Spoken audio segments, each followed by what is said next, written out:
Good afternoon, dear student. I hope you people are fit and fine. Uh, Today, I am going to start fourth unit of our syllabus of public international law, and fourth unit incorporates aliens, asylum, treaty, international terrorism, particularly aircraft hijacking, piracy, Security Council, ICJ, specialized agencies like ILO, UNESCO, UNICEF, and WTO. So let us see firstly aliens and then asylum. The term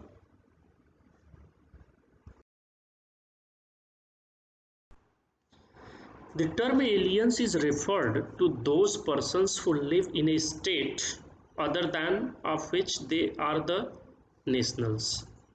Thus, presence of the nationals of one state in the other is legally termed as aliens. When a person enters a foreign territory, he becomes the subject of the municipal law of that country unless he is a diplomatic agent or is a recognized official of the foreign government. This rule is based on the principle that a state enjoys territorial sovereignty.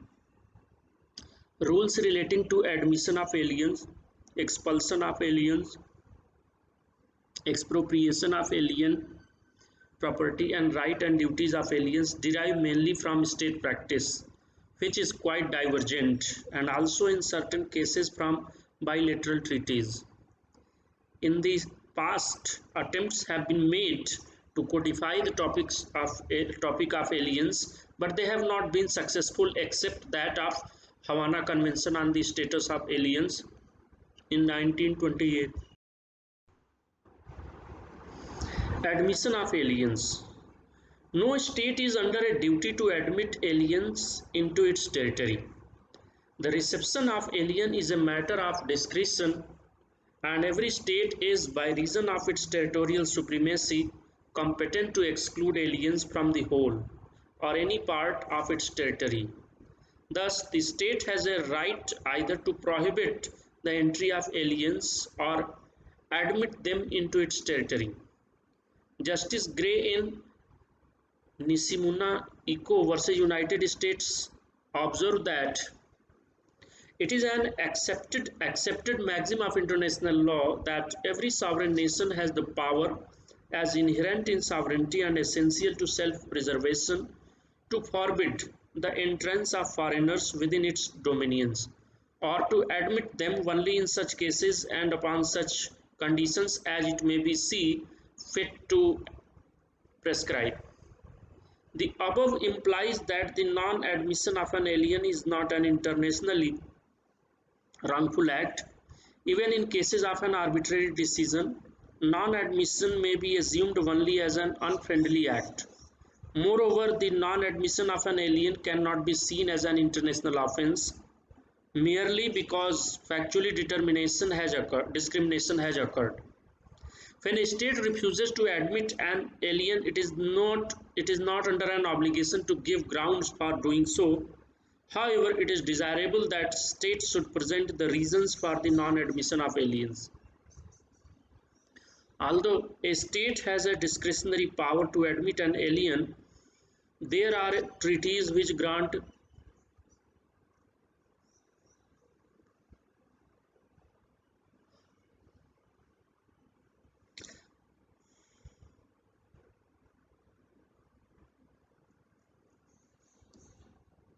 Although a state has a discretionary power to admit an alien, there are treaties which grant privileges to some persons regarding a right of entry into foreign territory.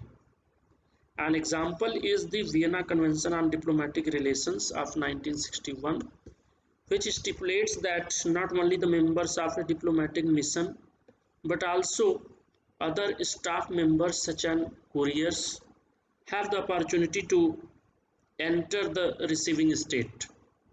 The right to enter foreign territory can also be based on the diplomatic privilege to cross the territory of a third state in order to reach the territory of the state in which the diplomat is accredited.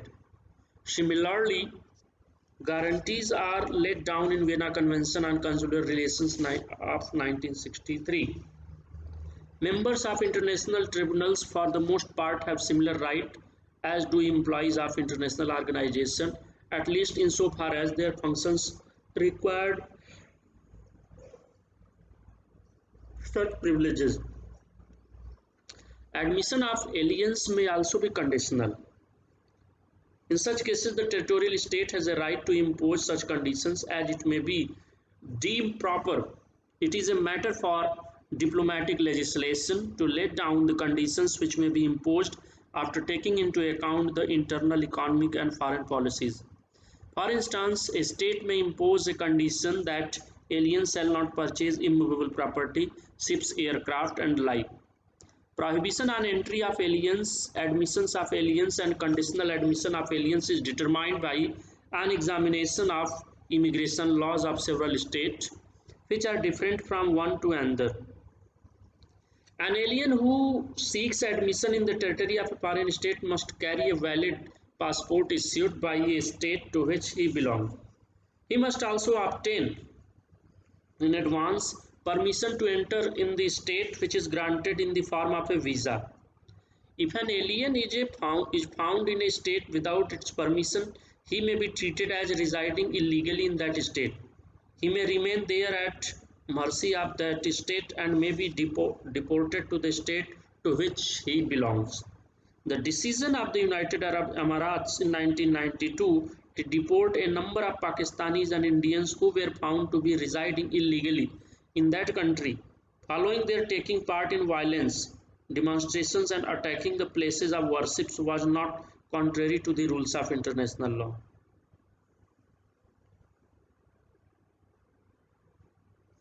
Rights of aliens. Laws on the right of alien is not well settled. However, in the practice of states, they are granted depending on conventions or agreements rights identical with the rights of their own citizens. The Second International American Conference held in Mexico in 1902 prepared a convention relating to rights of aliens, which in Article 1 adopted a principle that aliens enjoy the same civil rights as citizens of the state. However, the convention was not ratified by the United States. Presently, aliens are granted rights in accordance with the practice of states. An alien is entitled to certain minimum rights in a state where he resides so that he may enjoy his ordinary private life. While privileges which are granted to an alien may be revoked, the fundamental rights remain.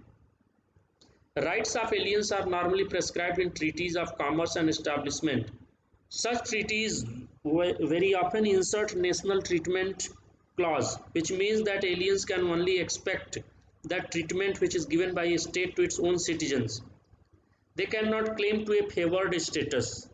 They possess all the procedural rights which are available to the citizens in a state.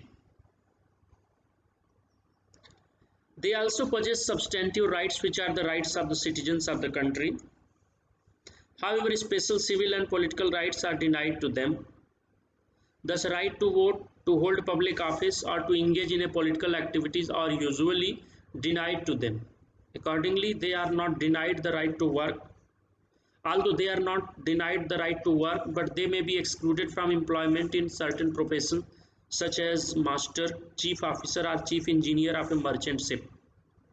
They may also be prohibited from joining the civil service or certain profession. His rights of personal security and his personal liberty are as sacred as those of the citizens. His property rights and rights under contract, limited as they may be, are entitled to the same protection of the law. If these rights are violated or if a wrong is done to him, he has access to the courts of the state for redress, which are open to nationals of that state upon the same footing as if he were a citizen. The principle of national treatment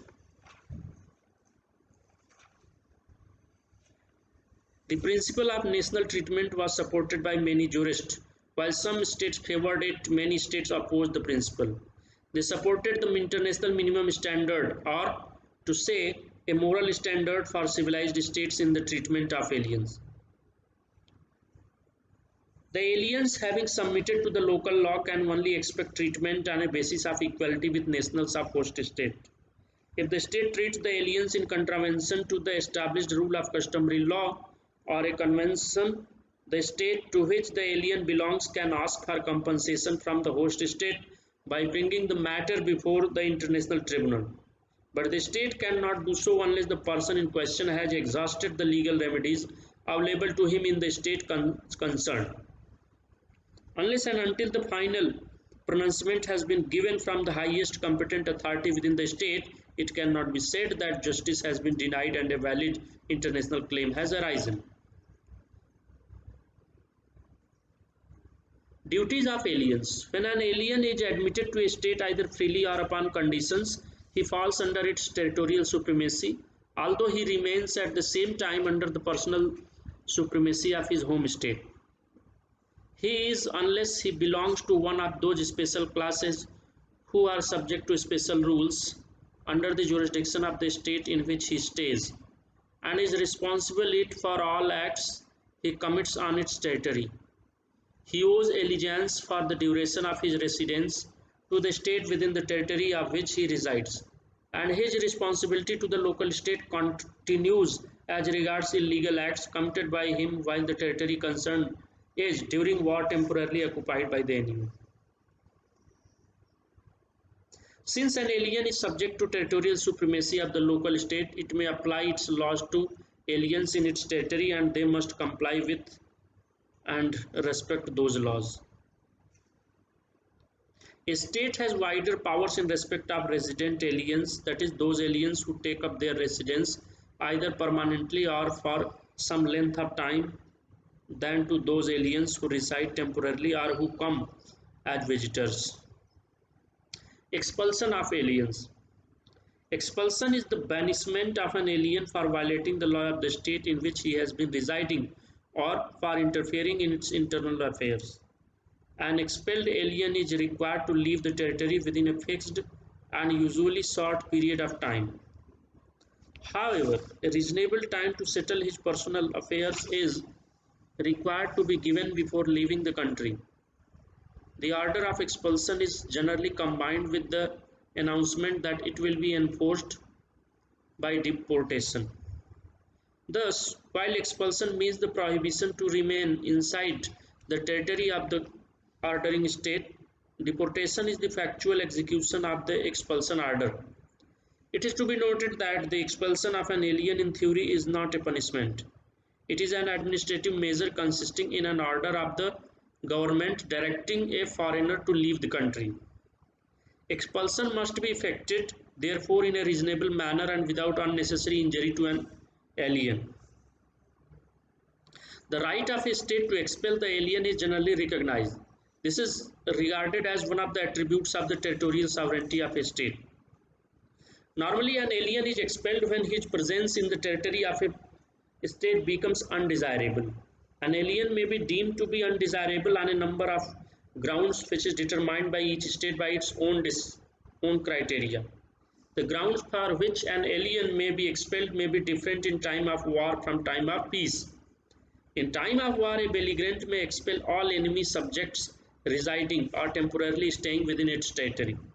Such a measure might appear harsh and cruel, but it is justified in general in international law. An alien is not always given a right to challenge the order of the executive before the judiciary. It implies that the judiciary has a power to interfere only in those states where it has been empowered to review the order. However, the International Covenant on Civil and Political Rights has made it obligatory on the contracting party for the review against an order of the executive under Article 13, which provides that an alien lawfully in the territory of a state may be expelled therefrom only in pursuance of a decision reached in accordance with law, and shall, except where compelling reasons of national security otherwise requires, be allowed to submit the reasons against his expulsion and to have his case reviewed by and be represented for the purpose before the competent authority or the person or persons specially designated by the competent authority. General Assembly in 1985 adopted a declaration on the human right of individuals who are not nationals of the country in which they live in order to make the position of an alien clear.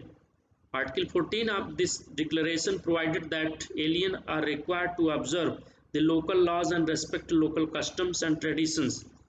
Article 5 provided for the enjoyment by aliens of certain basic human, economic, social, which are as follows.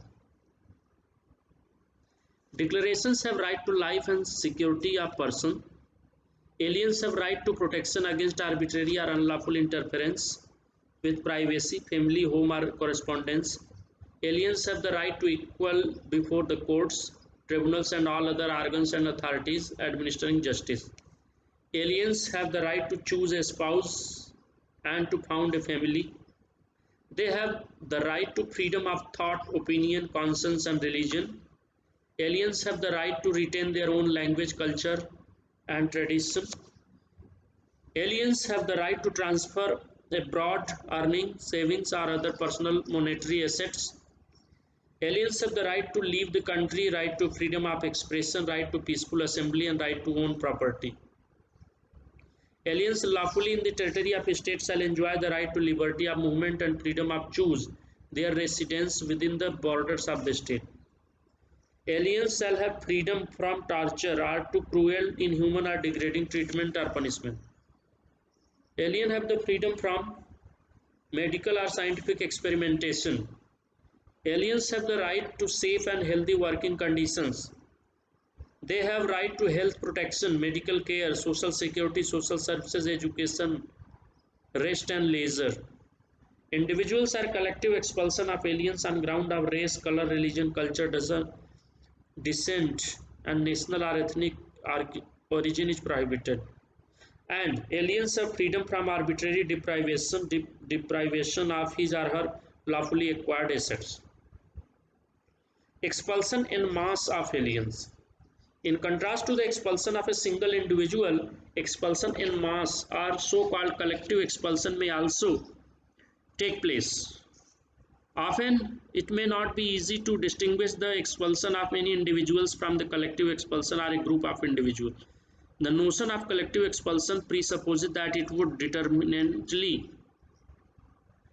detrimentally affect a specific category of aliens, members of ethnic, racial, or religious group. International law does not prohibit the expulsion en masse of aliens. Next is expropriation of alien property. It is a recognized principle of international law that private property of the aliens should be respected. If a state fails to protect, it becomes responsible under international law. However, the expropriation of alien property for public purposes has not been considered to be contrary to international law. It is generally agreed that this right is implied in the sovereignty of the state. However, the right is permissible solely for public purposes. It must not be arbitrary and must not be based on the application of duly adopted laws. Status of aliens in India. In India, aliens are regulated by the Foreigners Act of 1946. Section 32D of the Act has empowered the Indian government to put any restriction on foreigners during their stay in India. However, the government may exempt any category or categories of foreigners on the basis of reciprocity or otherwise. The right to expel an alien is conferred to the central government by Section 32C of the Act. Further, Section 11(1) of the Act has empowered the central government the right to enforce an order of the expulsion and also to prevent any breach of it, and the right to use such force as may be reasonably necessary for the effective exercise of such power. It is to be noted that in India, the state government has no right to expel an alien, while the Preventive Detention Acts confer the right to detain an alien with a view to making arrangements for the expulsion upon the state and the central government, and the satisfaction required by Section 31B can be either government, expulsion can be done by the central government alone. In India, a case came before the court which is relevant to mention. In Hans Muller of Nuremberg versus Superintendent Presidency Jail, Calcutta and others, a question arose as to whether there is any law in India vesting the executive government with the power to expel a foreigner from India as opposed to the extraditing them. It was held that entry 9, 10, 17, 18 and 19 in the Union list of the Constitution of India confer wider powers on the centre to make laws, among other things, about admission into and expulsion from India, about extradition and alien, and about preventive detention connected with foreign affairs.